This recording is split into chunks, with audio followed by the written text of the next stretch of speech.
আমি আমাদের প্রিয় পাত্র সিইও এস মুফারের সরলতা ও ঔদার্য নিয়ে আপনাদের সাথে কি কথা বলতে পারি? হ্যাঁ, আমি আপনাকে প্রশ্ন করলাম। আপনি বলতে পারছেন না বা এই মুহূর্তে বলতে চাইছেন না। আমি কিন্তু জানি তার ঔদার্য মহৎ গুণের। তিনি প্রত্যেককে সমানভাবে ট্রিট করেন। মানুষের হৃদয়কে বুঝতে তার অনুভব শক্তি দয়ার সঙ্গে মিশিয়ে ফেলেন।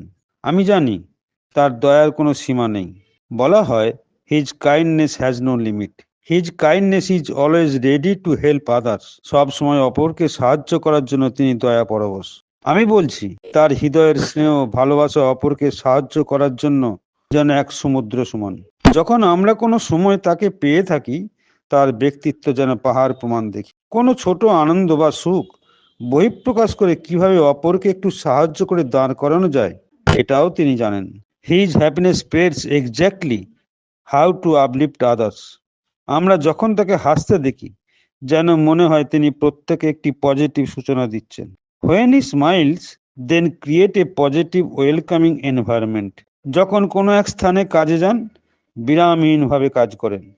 Wherever he goes, there are countless more wonderful jobs and things.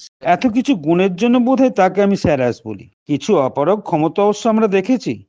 অন্ধ স্নেহে এবং বিশ্বাসে বেশ কিছু মানুষ তাকে আঘাত করেছে। তার কোম্পানিরও বেশ ক্ষতি করেছে। তার কোম্পানির 1 বছরের এগিয়ে যাওয়াকে থমকে দিয়েছে। বেশ কিছু মানুষ তার সরলতাকে ব্যবহার করে বিপুল অর্থ বেহাত করেছে। এই বেশ কিছু ঘটনা কোম্পানিকে আঘাত করলেও এই মানুষটা কিন্তু এখন চুপচাপ। তার সরলতার মাধ্যমেই এই মানুষটা কোম্পানিকে নতুন করে ফিরিয়ে আনতে প্রতিজ্ঞা করেছেন। তাহলে লোকটা দৃঢ় মানসিকতার লোক। বোধহয় আমি তাকে সেই জন্যই স্যার অ্যাস বলি। আপনি কি বলবেন? ধন্যবাদ।